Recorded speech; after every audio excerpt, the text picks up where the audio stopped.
Doctor Bharat Singh ji और किसान club के साथियों और सभी किसानों, आज वैसे कृषि विभाग का मैं इसलिए धन्यवाद करता हूं कि मैं महकमे से चलो जुड़े हुए, महकमे सभी जुड़े हुए हैं, मेरा कोई स्पेशल वो नहीं है, लेकिन क्योंकि ये टाइम एक ऐसा है, इस टाइम पे अगली फसल के बारे में आप जानकारी ले सकते हैं, जो पिछली फसल हुई है उसका तजुर्बा आप रख सकते हैं। एक बहुत ही जो आजकल हमारे यहाँ पहले धान की खेती ज्यादा हो गई थी, धान में पानी इतना लगने लग गया था कि सारा पानी धरती का निकाल के हमने धान को पिला दिया। अब आप लोगों ने एक पहल की है, आप लोग कपास की तरफ आए हैं, बहुत अच्छी बात है, इतनी बढ़िया बात है कि आप क्योंकि इसमें पानी कम से कम लगता है, ये बात तो ठीक है। कपास लंबी फसल है, आपकी बाजरे की और अन्य फसलें जो 2-3 महीने में हो जाती हैं, ये 6-6 महीने भी 6-6 महीने ज्यादा ले लेती है। उसके बावजूद भी कपास की धरती ज्यादा दुपसली नहीं मानती, कपास की धरती में अगली फसल भी अच्छी हो जाती है, लेकिन हाँ लंबी फसल है, ये बात जरूर है। इसमें कीड़े लगे हैं, इसमें और बीमारियां आई हैं, उनका तजुर्बा आपने रखना है, क्योंकि अगली साल आपने तैयारी करनी है उसी हिसाब से। अगली फसल जो आपने लेनी है वो टेक्निक से लेनी है। आजकल वो बात तो रही नहीं, आपके पास बहुत ज्यादा जमीन रही रही, आप सबको पता है। इस बात पहले हमारे क्यार पे क्यार हुआ करते, कोई बीघा पे 12 बीघा 8 बीघा 16 बीघा जमीन ऐसे क्यार हुआ करते। आजकल वो क्यार हमारे पास नहीं है, हमारे पास आज किले बीघे और कनाल हो गए हैं। तो उस जब जमीन हमारी थोड़ी हो गई है, तो आज हमारे पास जो पैदावार का जो साधन है वो मात्र पशु या थोड़ी जमीन में ज्यादा पैदावार उच्च तकनीक से ले सकते हैं। ये आप ये बात लगा लें। आप सिर्फ एक बात भी है कि खर्चे कम करने पड़ेंगे आपने।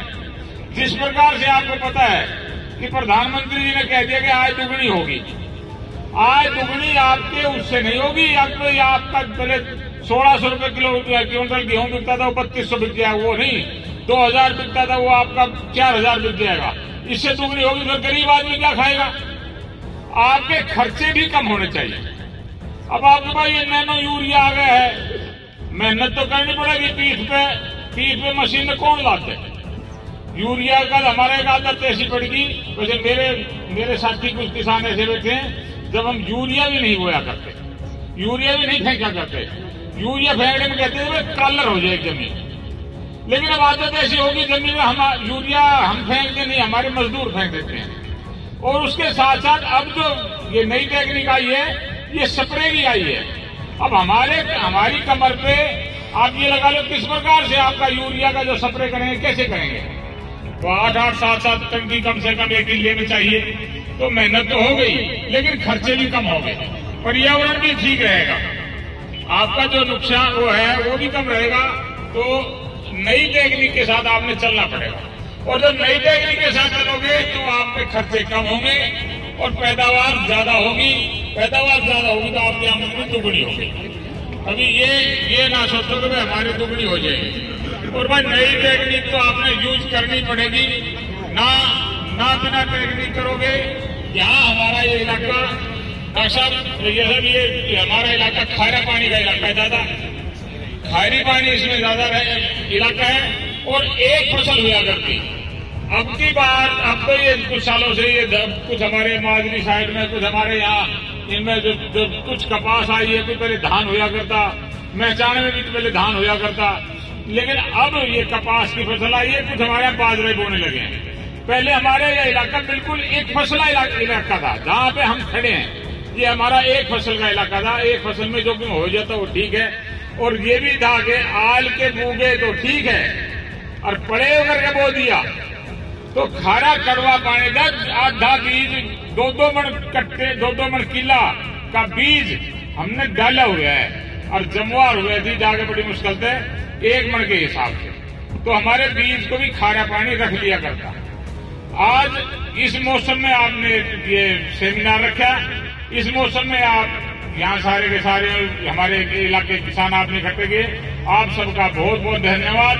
भाइयों, एक बात ध्यान लगा लो कि थोड़ी जमीन रहेगी पशु इतने महंगे हो गए। पहले गाय ढांडी अपनी झोटी कटिया पाल लिया करते भाई, लाख सवा लाख से कम तो भैंस नहीं आ रही है। और आपके जो खेत हैं वो आपके थोड़े हो गए और सबको रिहास, बल्कि रिहास में आजकल आधा किला रहने लग गया रिहास में। तो भाई एक थोड़ी जमीन में ज्यादा से ज्यादा पैदावार और बढ़िया पशु पालकर बढ़िया उनका बीमा वगैरह करा करके, एक पशुओं का बीमा है, वो बीमा यदि आप कराएंगे तो उससे आपको फायदा रहेगा। कल को कोई दिक्कत आ जाती है तो उसमें भगवान ना करे कोई दिक्कत आ जाती है तो पशु का बीमा सबने करवाना चाहिए। करवाना फसल का भी चाहिए, लेकिन फसल की बीमे की कंपनी, डॉक्टर साहब क्योंकि मैं किसान हूं, कई कंपनियां इतने गैतल बने थे कि हमारे कई साल के तजुर्बे ऐसे रहे हैं, कई कंपनियां हमारा प्रीमियम तो ले जाती हैं, लेकिन जब हमें उल्टा देने का टाइम आता है ना, जब हमारी कपास खराब हो जाती है, बाजरा खराब हो जाता है, ओले पड़ जाते हैं, तो कई कंपनियां, मेरा आज तक 1 साल हो गया, मेरा नहीं मिला आज तक। तो इन कंपनियों को थोड़ा तान कर रखो। ये कंपनी है जी हो रही हाई लेवल पे जी, आपके लेवल पे जी, जो भी है, इन कंपनियों को थोड़ा तान कर रखो। इनसे हमें बड़ा जो प्रीमियम ले लेते हैं, आप लोगों की कहने से हम लोगों ने बीमा करा लिया, ये हमने कराया, कृषि विभाग ने जब कहा हमारे लिए तो हमने बीमा कराया। तो इन बीमा कंपनियों को भी थोड़ा खींच के रखो। नुकसान होगा पैसा दे, हमारा नुकसान होगा, गिरदाव करवाओ, पैसा लो, हमारा फोटो खींचे, हाँ गड़बड़ हो गई, हमारा पैसा दो। 1 साल लग जाता है और दें ना भी दें, रोड़ा नहीं है, दे तो कोई बात नहीं, तो 1 साल पीछे पैसा काम आ जाए, पैसा तो आधी रात में भी काम आ जाए, लेकिन पैसा देते ही नहीं है। तो साथियों, आप आज सारे के सारे इकट्ठे हुए, आज हमारे इलाके के सारे पत्रकार इकट्ठे हुए, और इससे, क्योंकि ये बात जो आज बिरहेड़ा मोड़ में जो बात हो रही है, ये अखबारों के हिसाब से पूरे जिले में, पूरे देश में जाएगी, और उससे आपका इस फसल का आपका प्रचार होगा। आप इसी प्रकार से इन फसलों का, क्योंकि आपके पास एक फसल होती थी, अब 2 फसल लिया करो, नहीं खर्चे पूरे नहीं होंगे। आपने मुझे समय दिया, आप सबका बहुत बहुत धन्यवाद। जय जवान जय किसान।